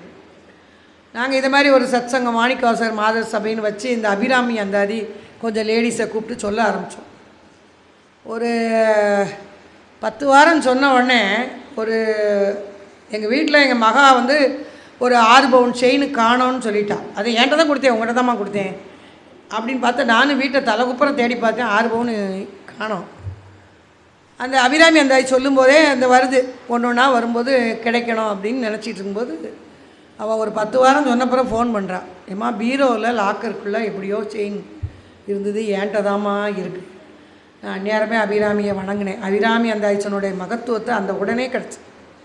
அந்த மாதிரி நல்லன எல்லாம் தரும் அன்பர் என்பவர்க்கே. யார் அன்பராக அவருக்கு இருந்து அம்மாவை பாடுறாங்களோ அவங்களுக்கு எல்லாம் கிடைக்கும். கனம் தரும், பெருமை தரும், எல்லா பெருமைகளும் நமக்கு வரும். பூங்குழலால் பூவை சூடிய குழலை உடைய அம்மையின் கடைக்கண்கள் நம்ம பக்கம் இருந்தால் நமக்கு எல்லாம் கிடைக்கும் அப்படின்னு நல்லன எல்லாம் தரும். உயர்ந்த நிலையை தன்னுடைய அன்பருக்கு அவள் அருள்வார். அடுத்து நீடித்து நிற்கும் செல்வம் வேணுங்கிறக்கு அதில் ஒரு பாட்டு இருக்குது. 52வது பாட்டு. வையம் துரகம் மதகரி மாமகுடம் சிவிகை பெய்யும் கனகம் பெருவிலை ஆரம் பிறை முடித்த ஐயன் திருமனையாள் அடித்தாமரைக்கு அன்பு முன்பு செய்யும் தவமுடையார்க்கு உளவாகிய சின்னங்களே. இந்த அபிராமியை கும்பிடுறவங்களுக்கு என்ன சின்னங்கள்லாம் இருக்குன்னா, வையம் மன்னனாக இருப்பான். இப்போ நம்ம என்ன அர்த்தம், நம்மளாம் மன்னராக எங்கே போகிறது? மன்னராட்சியெலாம் முடிஞ்சிருச்சு. கண்டிப்பாக சொந்த வீடோ நிலமோ இருக்கும். வையம். துரகம், துரகம்னா குதிரை. குதிரைனா என்ன, நம்மகிட்ட கண்டிப்பாக ஒரு பைக்கோ ஒரு குட்டி காரோ இருக்கும். அதுதான் துரகம். இந்த காலத்தில் துரகம் என்ன, குதிரை தான். குதிரை நம்ம வச்சுருக்க வண்டி, அந்த துரகம் இருக்கும். மதகரி யானை இருக்கும். அந்த காலத்தில் மன்னனால குதிரைப்படை யானைப்படைன்னு பாடினார். இப்போ எப்படி இருக்குன்னா நமக்கு கண்டிப்பாக சொந்த வீடு நிலம் இருக்கும், வண்டி இருக்கும். அடுத்து மதக்கரி, யானை பெருசாக இருக்கும், அது மாதிரி பெரிய கார் இருக்கும். மதக்கரி. சிவிகை, தூக்கிட்டு போகிறக்கு அந்த காலத்தில் பல்லக்கு உண்டு, அது மாதிரி வாகனம் நமக்கும் உண்டு. கிரீடம் இல்லையா, பையம் துரகம் மதகரி மா மகுடம் சிவிகை பெய்யும் கனகம். தங்கம் பெய்யுமா, இந்த பாட்டை சொல்ல சொல்ல வீட்டில் செல்வம் நல்லா இருக்குமா. பெய்யும் கனகம்னா தங்கம் பெய்யும். பெருவிலை ஆரம், பெரும் மதிப்புடைய ஆரம், தங்க ஆரம். தங்க போகிற விலையை பார்த்தா பயமாக இருக்குது. ஆரம்லாம் இன்னும் லட்சக்கணக்கில் கோடிக்கணக்கில் ஆயிரும் போல். 20,000 30,000 50,000 1 லட்சம் அப்படி செஞ்சோம். இப்போ 1 கிராம் தங்கமே 13,000 14,000 தாண்டிடுச்சு. 25,000 போகுங்கிறாங்க. அதனால் அந்த மாதிரி பெய்யும் கனக விலை ஆரம், பெரும் விலை ஆரம் அவர் பாடி வச்சுருக்காரு. அன்றைக்கி ரொம்ப விலையாக வந்துடும். பிறை முடித்த ஐயன். பிறை முடித்த ஐயன் யார்? சிவபெருமான் திருமனையாள். யார்? அபிராமி திருமனையாள், அமிர்த கடேஸ்வரருடைய திருமனையாள். லட்சுமி கடாட்சம்ங்கிறது கணவரோடு வாழ்வது தான். இன்றைக்கி பெண்கள்லாம் படிக்க வந்துட்டாங்க, நிறைய சம்பாதிக்கிறாங்க, எல்லோரும் லட்சக்கணக்கில் சம்பாதிக்கிறாங்க, பேங்கில் நிறைய வச்சுருக்காங்க, எல்லாருக்கும் ஓகே. ஆனால் திருமனையாள் மனைவியாக இருந்து வாழ்வது தான் கடாட்சம், லட்சுமி கடாட்சம். கணவர்னால கணவர் கணவருக்கு குறை இல்லையா? இந்த காலத்து பிள்ளைகளுக்கு கணவர் குறை இருந்தால் உடனே டைவர்ஸ் அப்படிங்குது. அப்படி இல்லை. அதுதான் அந்த காலத்தையும் சொல்லி வச்சான். கல்லானாலும் கணவன், ஃபுல்லானாலும் புருஷன், ரெண்டும் சொல்லி வச்சுருக்காங்க. என்ன அர்த்தம்னா எல்லாருமே குணங்கள் மாறுபட்டு தான் இருப்போம். நமக்கு உள்ள இன்ட்ரெஸ்ட்லாம் கணவனுக்கு இருக்காது. நம்ம சாமி கும்பிட்றோன்னா அவர் சாமியா எதுக்கடி போகிறாங்க கோயிலுக்கு அப்படின்னு கேள்வி கேட்பார். அப்படி உள்ளவங்க இருப்பாங்க. இல்லை அவர் போவார், இந்த அம்மா விளக்கு கூட பொறுத்தாது. அவர் பக்தியாக கோயிலுக்கு போவார், இந்த அம்மா விளக்கே பொறுத்தாது, வீட்டில் அது வாட்டுக்கு உட்காந்துருக்கு. நான் விளக்கே பொருத்த மாட்டேன், எங்கள் வீட்டுக்காரர் தான் விளக்கு பொருத்துவார் அப்படின்னு சொல்கிற ஆளுகளும் இருக்காங்க. அதனால் எல்லா குணங்களும் ஏறுக்கு மாறாக தான் இருக்கும். அதெல்லாம் முந்தி பெண்கள் அட்ஜஸ்ட் பண்ணிட்டு போனாங்க. போன தலைமுறைக்கு எல்லோரும் போயிட்டோம். இப்போ கொடுத்த படிப்பு இவங்களுக்கு அந்த கையில் அரசனை நம்பி புருஷனை கைவிட்ட கதை கரெக்டாக இப்போ நடக்குது. ஏன்னா அரசன் லட்சக்கணக்கில் சம்பளம். அது வந்த உடனே இவங்க வந்து பிள்ளை கிடச்சிருது, ஒரு பிள்ளை இருக்கா போதும், அதுக்கப்புறம் நான் வாழ்ந்துக்கிடுவேன் அப்படிங்கிறாங்க. ஆனால் திருமனையாள் எது லட்சுமி கடாட்சம்னா, கணவரோடு வாழ்ந்து எல்லா குழந்தைகளுக்கு திருமணம் முடித்து பேரம் பேத்தி எடுத்து வாழ்கிறது தான் உண்மையான வாழ்க்கை. அதை வந்து இன்றைக்கி சொல்லிக் கொடுக்க எந்த பள்ளிக்கூடமும் இல்லை, வீட்டில் ஆளும் இல்லை. நீங்கள் அமெரிக்கா போகணும், இங்கே 5 வயசுலேயே பிள்ளைக்கு அமெரிக்கா போகணும் அப்படின்னு சொல்லி கொடுத்தா அது அமெரிக்கா போயிட்டு அங்கேருந்து டாட்டா காட்டுது. நீ உங்களை யார் வந்து பாப்பா? முந்தி மற்ற ஜாதிகளில் இருந்தது இன்றைக்கி நம்ம ஜாதிக்கும் வந்துருச்சு. பூரா எல்லார் வீட்லேயும் வயசானவங்க மட்டும் உட்காந்துருக்காங்க. இறந்து போனால் 3 நாள் கழித்து மயம் வரான், சில பிள்ளைகள் வர்றதே இல்லை. அப்படிப்பட்ட ஒரு சூழ்நிலை நம்ம இன்றைக்கி மாறிடுச்சு. அதனால் பெருவிலை ஆரம் திருமனையாளாக வாழணும். அம்மையை பார்த்து திருமனையாளாக வாழணும் கணவனோடு. பெண் குழந்தைகளுக்கு அதை தான் சொல்லிக் கொடுக்கணும். ஆண் குழந்தை நம்ம வீட்டில் இருக்குது, பெண் குழந்தை வேறு வீட்டுக்கு போகிறவா கணவனோடு சேர்ந்து வாழணுங்கிறத சின்ன வயசுலேருந்தே ஓதணும். ஓதனா தான் அது மண்டையில் பதியும், இல்லைன்னா பதியாது. அதெல்லாம் வேண்டாம். இப்போ அது நல்லா வசதியாக ஒரு செல்ஃபோனை கையில் கொடுத்து அனுப்புகிறான். மாப்பிள்ளைக்காரன் பாவம் வேணால் தெரியாமல் முதல்ல பூ வச்ச அன்னைக்கே ஒரு ஃபோனை வாங்கி கொடுத்துறான். அது அவனுக்கே ஆப்பு வச்சுருவா. அதில் வச்சு எல்லாம் சொல்லி பூரா பேசி ஆவாதெல்லாம் பேசி நிறைய திருமணங்கள் நின்று போகுது. கல்யாணத்துக்கு பிறகு நிறைய ப்ராப்ளம் வருது. அந்த காலத்துலேயும் மாமியார் திட்டாமல் இருந்தாங்க, திட்டினாங்க, வைதாங்க, எல்லாம் வரும். அம்மாட்ட சொல்லவே முடியாது, ஏன்னா லெட்ரு எழுதுறதுக்குள்ள மறந்து போயிடும். கொஞ்சம் நாளாயிடும், கொஞ்சம் நேரம் அழுவோம், அதுக்கப்புறம் எந்திரிச்சு வேலையை பார்ப்போம். இல்லை வந்து அம்மா வீட்டுக்கு வரும்போது எல்லாம் சொல்லுவோம், சரி சரி பெரியவங்க அதெல்லாம் அட்ஜஸ்ட் பண்ணிவிட்டு போம்மா, மாப்பிள்ளை தானே சொன்னார், அத்தை தானே சொன்னாங்க அப்படின்னு சொல்லுவாங்க. இப்போ இந்த பெண்ணோட அம்மாமார்கள் மென்டாலிட்டியே மாறிப்போச்சு. என்ன ஆகிப்போச்சு, நான் நல்லா வாழ நீ நல்லா இருக்கணும்னு சொல்லி மாப்பிள்ளையிலேருந்து முதல்ல கட் பண்ணி விட்டுறாங்க. எப்படி வாழ முடியும்? குழந்தைகளுக்கு அதுதான் மனை வாழ்க்கை தான் ரொம்ப முக்கியம். 50 ஆண்டுகள் 60 ஆண்டுகள் வாழ்கிற திருமண வாழ்க்கைக்கு எந்த ட்ரைனிங் கிடையாது. குழந்தைகளுக்கு என்ன செய்யணும் முந்திலாம் சொல்லிக் கொடுப்பாங்க. கல்யாணம் ஆகி 1 வருஷம் வாயே திறக்கக்கூடாதுன்னு சொல்லி கொடுத்து அனுப்பும். எனக்கெல்லாம் ஒரு சில பொண்ணு மாப்பிள்ளைலாம் சொல்லும்போது பொண்ணை கொண்டு விடுமா அப்படின்னு சொல்லும்போது சொல்லுவேன், 1 வருஷம் வாயே திறக்காத. அதுக்கு பிறகு அவர் நீ வாயை திறந்து அவர் கேட்பார். 1 வருஷம் நீ வாயே திறக்கக்கூடாது, சொன்னதெல்லாம் சரிங்க சரிங்கன்னு. அப்படி தான் எல்லோரும் இருந்தோம். முந்தையும் அப்படி தான் இருந்தோம். இப்போ உள்ள பிள்ளைகளுக்கு அப்படி இருக்க வேண்டான்னு மாறிடுச்சு. அந்த இது மாறணும். திருமனையாளாக வாழ வேண்டும். அடித்தாமரைக்கு அன்பு முன்பு செய்யும் தவமுடையார். அவளுடைய அடித்தாமரைக்கு தவம் உடையார்க்கு அவளை வணங்குவோருக்கு சின்னங்கள் பூரா இதான். வையம் கிடைக்கும், துரகம் கிடைக்கும், மதகரி, மாமகுடம், சிவிகை, பெய்யும் கனகம், பெருவிலை ஆரம், இவ்வளவும் கிடைக்குமா. இந்த பாட்டு தினம் ஒரு தடவை 4 லைனை சொல்லிக்கிட்டே இருந்தால் கண்டிப்பாக எல்லா பெருமையும், வீடு இல்லையா வீடு கிடைக்கும், கார் இல்லையா காரு கிடைக்கும், எல்லாம் கிடைக்கும். அதனால் இந்த பாடலை அடிக்கடி சொல்லிக்கொண்டே இருக்க வேண்டும். அடுத்து வறுமை. நீங்கள் வாழ்க்கையில் வறுமை வரும் பொழுது நம்ம யார்ட்டையாவது போய் கடன் கேட்க போகிறோம். அந்த வறுமையை நீக்க இல்லாமை சொல்லி ஒருவர் தம்பாற் சென்று இழிவுபட்டு ஒருத்தட்ட போய் ஒன்று கேட்கும்போதே நம்ம இழிவுபடுகின்றோம். அந்த எங்கள் பாட்டி சொல்லுவாங்க, கேட்குற கை வந்து கீழே இருக்குது, கொடுக்குற கை தான் மேலே இருக்குது. ஒரு பெரிய ஜாடி நிறைய நார்த்தக்காய் ஊறுகாய் போட்டு வச்சுருப்பாங்க. யாராவது பிச்சைக்காரன் வந்தால் நாங்களாம் போகும்போது, போப்பா சின்ன பிள்ளையில விவரம் தெரியாது, போப்போ நாங்கள் எல்லோரும் உறங்குறாங்க போ அப்படின்னா எங்கள் மாமா அதுக்குள்ளே எந்திரிச்சிருவாங்க. எந்திரிச்சு போய் அவனுக்கு பழைய சோறை வச்சு அந்த நார்த்தங்காயை வச்சு கொடுப்பாங்க. அப்போ அவங்க கேட்கும்போது சொல்லுவாங்க, நம்ம கொடுக்குற மாதிரி நம்ம இருக்கிறோம், நம்ம கை உயரமாக இருக்குது, அவங்க வாங்குறதுக்கா அவங்களுக்கு இல்லைன்னு சொல்லக்கூடாது, நாக்குக்கு அந்த பக்கம் போனால் நரகல், அதனால் இல்லைன்னு யாருக்கும் சொல்லாதீங்க அப்படின்னு குழந்தையிலே சொல்லி கொடுத்தாங்க. இப்போயும் நம்ம குழந்தைகளுக்கு நம்ம இதெல்லாம் சொல்லணும். எதை கேட்டாலும் இல்லைங்குது பிள்ளைகள். ஸ்கூல்லையே ஒரு பென்சில் கொடுமான்னு டீச்சர் கேட்டால், ஏய் மிஸ்ஸு பென்சில் கேட்காங்க குழிடி அப்படின்ட்டு உட்காந்துருக்கான். 6ஆம் கிளாஸ் படிக்கும்போது ஓடி வந்து 10 பென்சில் வரும், 10ஆம் கிளாஸ் படிக்கும்போது 2 பென்சில் வரும், 12ஆம் கிளாஸில் ஒன்றுமே வராது. அவள் சொல்லுவா, ஏ மிஸ்ஸு என்னமோ கேட்காங்கடி குடிடி அப்படின்ட்டு அவள் உட்காந்துருப்பான். அப்படி குழந்தைகளின் குணம் மாறுகிறது. இல்லாமை சொல்லி ஒருவர் தம்பாற் சென்று இழிவுபட்டு நில்லாமை நெஞ்சில் நினைந்தால், அப்படி ஒரு நிலை நமக்கு வரக்கூடாதுன்னு நினைவுயிரில் நித்தம் நீடுதவம் நிதமும் அம்பனை கும்பிடுங்க. கல்லாமை கற்ற கைவர் தம்பால் ஒரு காலத்திலும் செல்லாமை. கல்லாமை கற்ற நம்ம போய் கடன் கேட்டால் அதில் எத்தனை பிரச்சனை இருக்குது. கடன் கொடுக்க அவன் ரெடியாக இருக்கணும். அவன் 4-2 நொட்டை சொல்லு நம்மளை சொல்லுவான், ரூபா இல்லேம்பா 4 தடவை அனுப்பி விடுவான். நம்முடைய தரம் தாழ்ந்து விடும் இல்லையா. அவன் படிச்சிருக்கான், அவன் நம்ம படிச்சிருப்போம், அவன் படிச்சிருக்க மாட்டான். நம்ம அப்பனை வழிபடுவோம், அவன் ஒன்றும் இருக்காது, நிறைய இருக்கும். அதிலெல்லாம் நம்ம புண்படுகின்றோம். அதனால் வறுமை நிலையை வெளிப்படுத்த கூனி குறுகி நிற்காமல் இருக்க வேண்டும் அம்மா அப்படின்னா இந்த பாட்டை சொல்லணும். இல்லாமை வேண்டி அந்த பாட்டை சொல்லி கும்பிட வேண்டும். கடன் கேட்ட தகுதியான ஆள் இன்றைக்கெல்லாம் கிடையாது. இன்றைக்கி உலகமே பொருளாதார உலகமாக ஆகிட்டு, பணம் தான் இல்லையா? கல்யாணம் ஆன பொண்ணு என்ன நினைக்கிறா, மாப்பிள்ளை ஒரு ஏடிஎம் மிஷின் மாதிரி தொட்ட உடனே பணம் வரணுங்கிறான். வேறு ஒன்றும் கிடையாது. போகணும், ஹோட்டலில் சாப்பிடணும், பணம் கேட்டால் கொடுக்கணும், ஷாப்பிங் போகணும், நல்லா சுற்றணும், ஊர் போகணும். வீட்டில் யார் என்ன வேலை பார்க்குறதுன்னு தான் தெரியல. எல்லோரும் வேலை பார்க்கலன்னா அந்த வீடுகள் எப்படி இருக்கும்?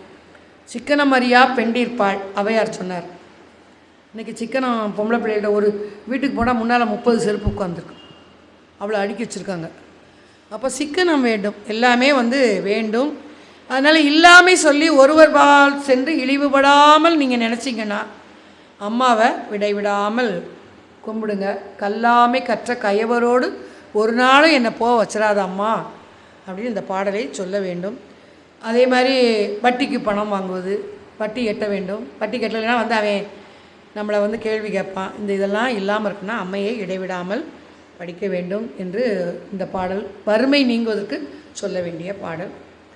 101வது பாடல். 100 பாடலை பாடினார். கடைசியில் 101வது பாடல் ஆத்தாளை எங்கள் அபிராம வல்லியை அண்டமெல்லாம் பூத்தாளை மாதுளம்பூ நிறத்தாளை புவியடங்க காத்தாளை அங்குசமும் பாசாங்குசமும் அங்கை சேர்த்தாளை முக்கண்ணியை தொழுவார்க்கு ஒரு தீங்கில்லையே அப்படின்னு முடிக்கிறார். நூற்பயன். ஆத்தாளை எங்கள் அபிராம வல்லியை அண்டமெல்லாம் பூத்தாளை, இந்த உலகத்தில் நிறைந்து இருக்கின்றவளை, அவள் மாதுளம்பூ நிறம். மாதுளம்பூ ரொம்ப அழகாக இருக்கும், சிவப்பும் இல்லாமல் இளம் ரோஸ் நிறம், அந்த நிறத்தில் இருக்கிறாளாம். புவியடங்க காத்தாளை, இந்த பூமியை காக்கின்றவளை, கையில் அங்குசம் பாசாங்குசம் கரும்பு வில்லு எல்லாம் வச்சிருக்கிறார். அவளை முக்கண்ணியை 3 கண்களை, சிவபெருமானை போல 3 கண்களை உடையவளை நாம் வழிபட்டால் நமக்கு ஒரு தீங்கில்லை என்று சொல்லுகின்றார். இந்த அபிராமி அந்தாதியில் முக்கியமான பாடல்கள் சிலவற்றை சொன்னேன்.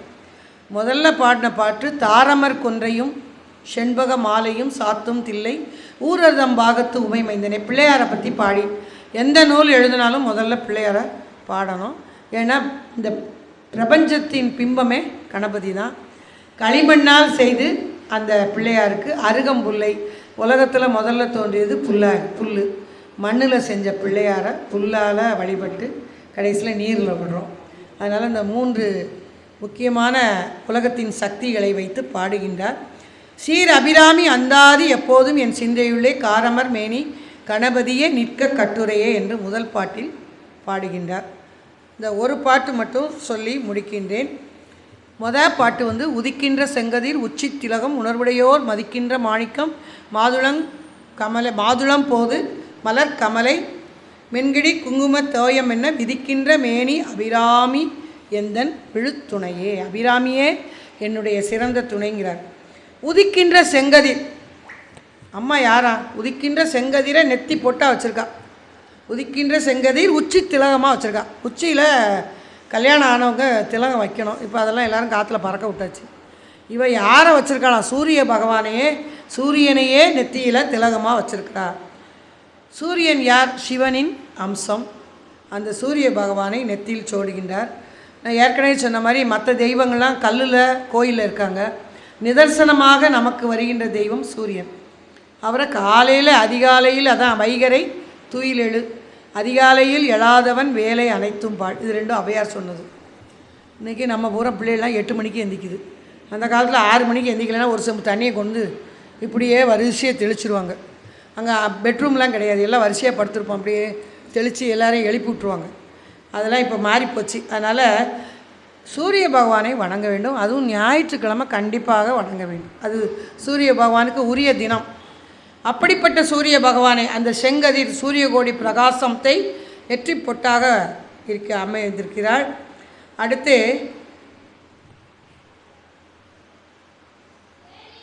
உச்சி திலகமாக அணிஞ்சிருக்கார். பெண்கள் கண்டிப்பாக திருமணம் முடிந்தால் உச்சி திலகம் இங்கே வைக்கிறோம். உச்சியிலையும் திலகம் வைக்க வேண்டும். கணவனின் ஆயுள் கூடும் என்பது ஐதீகம். அதனால் திருமணமான பெண்கள் அதை அவசியம் வைக்க வேண்டும். ராமானுஜர் ஒரு தடவை ஸ்ரீரங்கத்தில் பெருமாள் புறப்பாட்டுக்கு ஓடி வந்தார். நேரம் ஆயிடுச்சுன்னு வேகமாக வந்தார் ராமானுஜர். அப்போ யாரோ ஒருத்தர் கேட்டார், என்னையா திருமண் இடலையா அப்படின்னாரு. இருங்க கொஞ்சம் நிறுத்துங்கன்ட்டு போய் திருமண் போட போயிட்டார். ஏன்னா பெருமாள் அலங்கார பிரியர், நானும் அலங்காரமாக தான் பெருமாள் முன்னால் வருவேன். அதே மாதிரி நெற்றி நிறைய குங்குமமும் நெற்றியில் உச்சி திலகமும் வைத்து பெண்கள் தேவியை வழிபட வேண்டும். உணர்வுடையோர் மதிக்கின்ற மாணிக்கம். ஒரு 500 ரூபா நோட்டு இருக்குது, அதை ஒரு பச்சை குழந்தை கையில் கொடுத்தா அது அதுவாட்டு கிழிச்சிட்டு சிரிச்சுக்கிட்டு இருக்கும். அதுக்கு அது நோட்டுன்னு தெரியாது, அந்த உணர்வும் தெரியாது. அப்போ அம்மையை யார் வணங்குகிறோம்? உணர்வுடையோர் மதிக்கும் மாணிக்கம். உணர்வுடைய யார் யார் அவளை மதிக்கிறோமோ உணர்வுடையோர் மதிக்கின்ற மாணிக்கமாக, அவர்களுக்கு அவள் மாணிக்கமாக திகழ்கின்றாள். மாது உளம் போது. மாதுளம் போதுன்னா மாதுளம் மொட்டு மாதிரி அது செவந்து இருக்கும். மாது உளம் போது, அம்மாவுடைய மனம் பூவாக இருக்கான். மாதுளம் போது. மலர் கமலை, 2 பேர், மலரில் இருக்கிறவ லக்ஷ்மி, கமலைன்னா சரஸ்வதி. 2 பேரும் அம்மாவுக்கு வெஞ்சாமரம் வீசுகின்றார்கள். மலர் கமலை துதிக்கின்ற, அவங்க 2 பேரும் துதிக்கின்ற மின்கொடி, மின் போன்ற இடை, மெல்லிய இடையுடைய கொடி போன்றவள். குங்குமம் தோயம் என்ன, குங்குமப்பூவை பாலில் போட்டால் சிவப்பும் மஞ்சள் இல்லாமல் ஒரு கலர் வரும். அந்த கலரில் குங்குமப்பூ அம்மனுக்கு ரொம்ப பிடிக்குமா. அந்த கலரில் உள்ள சிவந்த மேனி உடையவள், குங்குமமும் மஞ்சளும் கலந்த மேனி உடையவளாக இருக்கின்றாள். அவள் அபிராமி எந்தன் விழுத்துணையே. அவள் தான் எனக்கு ஒப்பற்ற துணை. துணைன்னு எடுத்துக்கிட்டால் ஒரு மனுஷனுக்கு 3 துணை இருக்குது. ஒன்று உடல் துணை, இன்னொன்று உள்ள துணை, இன்னொன்று உயிர் துணை. 3 துணை இருக்குது. முதல்ல உடல் துணைனா அம்மா அப்பா. அப்பாவோட சக்தினால் அம்மாவோட உடலில் பிறந்து தாயார் பாலூட்டி வளர்த்து வாரம், இது உடல் துணை. அது பிறகு கணவன், குழந்தைகள், நாம் பெறுகின்ற குழந்தைகள் எல்லாம் உடல் துணை. உள்ள துணை யார்? குருநாதர். யார் இறைவனை நமக்கு காட்டுகின்றாரோ அவர் உள்ள துணை. மாதா பிதா குரு தெய்வம். முதல்ல மாதா பிதா, குரு தெய்வத்தை காட்டுகிறார். கண்டிப்பாக ஒரு குருவுடைய அருளால் தான் இறைவன் அருளை பெற முடியும். அதனால் இவர் என்ன சொன்னார்? கபீர்தாசர் சொன்னார், குருவும் கோவிந்தனும் வந்தால் நான் முதல்ல குருவைத்தான் வணங்குவேன். ஏனென்றால் கோவிந்தன் யாருன்னு எனக்கு சொல்லி கொடுத்ததே குரு தான். அதனால் அந்த குரு உள்ளத்திற்கு துணைவன், உயிருக்கு துணை அம்பிகை. விழுத்துணை என்பது சிறந்த துணை. விழுமிய செல்வம் கல்வி, அது மாதிரி விழுத்துணை அம்பிகை தான். ஏன்னா மிகச்சிறந்த துணை. உடல் துணை கொஞ்ச நாளில் போயிடும். கல்யாணம் ஆகி வரோம், அம்மா அப்பா அவங்க இறக்குறாங்க, அடுத்து கணவன், அந்த துணை, அப்படியே ஒவ்வொரு துணையாக போகுது. குருநாதர் இறைவனை நமக்கு காமிச்ச பிறகு நம்ம வழிபட ஆரம்பிக்கிறோம். குருநாதரை பார்க்குறோம், இல்லைன்னா அதுவும் முடிஞ்சிருது. கடைசி வரைக்கும் நம்ம உயிர் போக வரைக்கும் இருக்கிற துணை அம்பிகை தான். அதனால் உயிர் துணை என்று சுடுகாடு வரை தான் உடல் துணை வரும். உள்ள துணை நமக்கு இறைவனை உணரும் வரை வரும். ஆனால் உயிர் துணை என்பது இறைவனடை சேரும் வரை வரும். ஆகவே அந்த அபிராமி பட்டர் எழுதிய அபிராமி அந்தாதியின் பாடல்களை பாராயணம் செய்து, குழந்தையெல்லாம் சீக்கிரம் பாராயணம் பண்ணிடுவாங்க. வயசான பிறகு பாராயணம் பண்ணுறது கஷ்டம். இருந்தாலும் செவ்வாய் வெள்ளி கிழமைகளில் விளக்கு பொருத்தி இந்த பாடல்களை சொல்ல வேண்டும். 5 பாடல்கள் 10 பாடல்கள், குறிப்பிட்ட சில பாடல்கள், தனம் தரும் கல்வி தரும் ஒரு நாளும் தளர்வரியா இல்லாமை சொல்லி, இப்படி வறுமை இருந்தால் என்ன வேண்டுமோ அதற்கு தகுந்த மாதிரி அந்த பாடல்களை சொல்லி வழிபட வேண்டும். நாம் வழிபட்டால் மட்டும் காணாது, நம்ம குழந்தைகளுக்கும் சொல்லணும். நான் சபையர் மெட்ரிகுலேஷன் ஸ்கூலில் கொஞ்ச நாள் பிரின்ஸிபலாக இருந்தேன். அப்போது பிள்ளைகள் பூரா oh God I answer my prayer இப்படி தான் தினம் சொல்லும். எப்படி நீங்கள்லாம், நான் ஒன்றும் இங்கிலீஷ் மீடியம் பேச முடியாது, ஒரு நாள் தமிழ் பாடுங்கப்பா, திங்கக்கிழமை மட்டும் விநாயகர் பெருமானை பாடுங்கண்ணே, எங்களுக்கு தமிழ்லாம் வி டோன்ட் வாண்ட் தமிழ், எங்களுக்கு தமிழ் வராது அப்படின்லாம் சொல்லிச்சுங்க. அதெல்லாம் இல்லை, வாங்க அப்படி 10th ஸ்டாண்டர்டில் 2 பிள்ளைங்களை கூப்பிட்டு கைத்தல நீரை கனி அப்பா மூடவல் போரி அந்த பாட்டை சொல்லி கொடுத்தேன். அந்த குழந்தைகள் முதல்ல படிச்சுது. என்ன மிஸ் வரவே மாட்டேங்கிறோம், பாடுமா, பாடதாம்மா வரும், பாடுங்க அப்படின்னு எல்லாம் பிரித்து பதம் பிடிச்சி படித்து அதை பாடி முடித்து அந்த பிள்ளைங்களை ப்ரேயரில் பாட சொன்னேன். கடைசியில் என்ன அதிசயம், எல்கேஜி பிள்ளை வரைக்கும் பாடிச்சு, எல்லாம் பாடிச்சு. அதனால் நம்ம தான் குழந்தைகளுக்கு சொல்லிக் கொடுக்கணும். வீட்டில் பெரியவங்க நமக்கு என்ன அவாவா பிள்ளையை வளர்க்குறான்னு இல்லாமல் நம்ம செய்ய வேண்டிய ஒரே ஒரு கடமை இந்த ஆன்மீகத்தை அடுத்த தலைமுறைக்கு கடத்த வேண்டியது. அதுக்கு அவங்கள கூப்பிட்டாலாம் அவங்க வரமாட்டாங்க. என் பிள்ளை இப்போ தான் ரொம்ப முக்கியமாக ஐஏஎஸ் படிக்குதும்பாங்க, மருமக விடமாட்டா. அதனால் நிறைய எல்லார் வீடுகளையும் நடந்துக்கிட்டு இருக்குது. நீங்கள் வீடுகளில் விளக்கு பொருத்தி இந்த அபிராமி அந்தாதி இதெல்லாம் சொல்லுங்கள், சிவபுராணத்தை சொல்லுங்கள், அபிராமி அந்தாதி சொல்ல சொல்ல அந்த வீடு சுபிட்சமாக இருக்கும். பெண் குழந்தைகளுக்கு ரொம்ப நல்லது. ஏன்னா இது அம்மனை தாயை கெட்டி பிடிக்கிறது. எப்படி ஒரு குழந்தை தாயை பிடிச்சிட்டு அதுக்கு கவலை இல்லாமல் இருக்குது, அது அழுகுது எல்லாம் செய்யுது, கடைசியில் தாயை பிடிச்சோட சந்தோஷமாக சிரிக்குது. அதே போல் ஒப்பற்ற தாயாக இந்த பிறவியில் தாய் தந்தை யாரோ, ஆனால் பிறவிதோறும் நம்முடைய ஆத்மாவுக்கு தாய் இவள்தான். அவளை இறுக பற்றி இந்த ஸ்லோகங்களையெல்லாம் சொல்லும் பொழுது அவள் நமக்கு அருளுவாள். மனிதரும் தேவரும் மாயா முனிவரும் வந்து சன்னி குனிதரும் சேவடி கோமளமே கொன்றைவார் சடைமேல் பனிதரும் திங்களும் பாம்பும் பகிரதியும் படைத்த புனிதரும் நீயும் என் புந்தி எந்நாளும் பொருந்தகவே. யாரெல்லாம் வணங்குறா? மனிதர், தேவர், மாயா முனிவர் எல்லாரும் வந்து சென்னி குனிதரும் தலையை கீழே வச்சு வணங்குகிறோம். கோமளமே, கோமளவல்லியாகிய அபிராமியே, கொன்றைவார் சடைமேல், கொன்றை சூடிய சடைமேல் பனிதரும் திங்களும், பனியுள்ள திங்கள் இல்லையா, அந்த பிறையை முடித்த பாம்பு, பகீரதி கங்கையையும் முடித்த சிவபெருமான், புனிதர், அவர் தான் புனிதர், அவருடைய துணைவியாக நீயும் என் புந்தி எந்நாளும் பொருந்துகவே. நீங்கள் 2 பேரும் என் புந்தியில் என்னைக்கும் இருக்கணும். நம்ம இதை பாட்டு அடிக்கடி சொல்லணும். எதுக்கு சொல்லணும்னா, கடைசி வரைக்கும் நினைவு இருந்து இவங்க 2 பேரையும் வணங்கிக்கிட்டே போகணும். கடைசி வரைக்கும் நினைவு இருந்தாலே அது பெரிய பாக்கியம் இல்லையா? நிறைய பேர் நினைவு இல்லாமல் ஆயிடுறாங்க. அதை மாதிரி இல்லாமல் இந்த பாட்டை மனிதரும் தேவரும் மாயா முனிவரும் வந்து சென்னி குனிதரும் சேவடி கோமளமே கொன்றைவார் சடைமேல் பனிதரும் திங்களும் பாம்பும் பகீரதியும் படைத்த புனிதரும் நீயும் என் புந்தி எந்நாளும் பொருந்துகவே என்று கூறி அனைவருக்கும் அன்னையின் அனைத்து அருளாசிகளும் கிடைக்க வேண்டும் என்று வேண்டிக்கொண்டு இன்று உங்களை சந்திக்க வைத்த சகோதரர் கனகமணி அவர்களுக்கு என் சார்பாக நன்றியை தெரிவித்துக் கொண்டு எனது உரையை நிறைவு செய்கின்றேன். வான்முகில் வழாது பெய்க, மலிவளம் சுரக்க, மன்னன் கோன்முறை அரசு செய்க, குறைவிலாதுயிர்கள் வாழ்க, நான்மறை அறங்கள் ஓங்க, நற்றவம் வேள்வி